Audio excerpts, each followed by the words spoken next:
les Canadiens bénéficient depuis samedi d'un congé de la taxe fédérale de 5 %. Outre la complexité de mettre en place le changement pour les épiceries, bars et magasins, les entreprises de caisses enregistreuses sont elles aussi particulièrement sollicitées.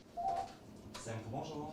Il y a des gens qui ne le savaient pas ou ils ne savaient pas si la loi était passée, si la mesure était en application, quand est-ce qu'elle débutait. Il y en a qui ne savaient pas qu'il y avait une mesure. Donc, oui, ça rajoute.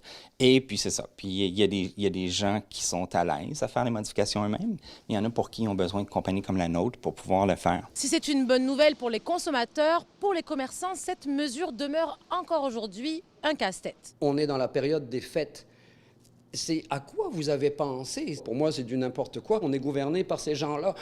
Pourquoi tu l'as pas fait le 1er décembre? C'est pas beaucoup d'argent, mais comme j'ai dit, il y a des personnes qui ça fait zéro différence. Il y en a des gens qui ça va aider.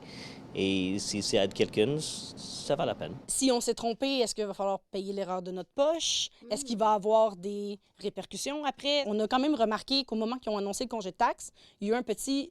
un petit calme avant la tempête.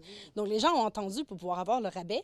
Et là, tout d'un coup, on arrive le 14 et là, les gens se lancent quand même pour pouvoir en profiter. Mais là, ça veut dire qu'il faut aussi gérer qu'est-ce qui est le produit qui est couvert ou pas, et incluant aussi que notre système de caisse n'est pas adapté pour ça. À savoir, est-ce que la charge de travail et le stress que ça apporte sur le long terme va vraiment nous bénéficier?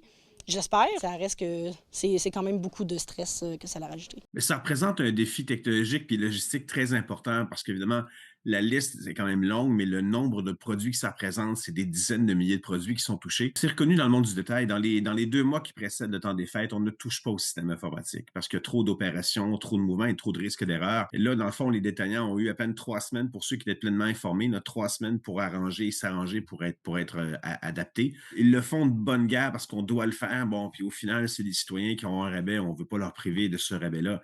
Mais encore une fois, le casse-tête opérationnel et logistique pour les détaillants est sans fin. Et le risque d'erreur est quand même élevé. Le 15 février prochain, si le congé de TPS n'est pas reconduit, on anticipe déjà un nouveau casse-tête pour réintégrer la taxe fédérale. Une mesure qui devrait avoir coûté au gouvernement 2,7 milliards de dollars à la fin de son application. À Montréal, Lila Mouche pour Nouveau Info.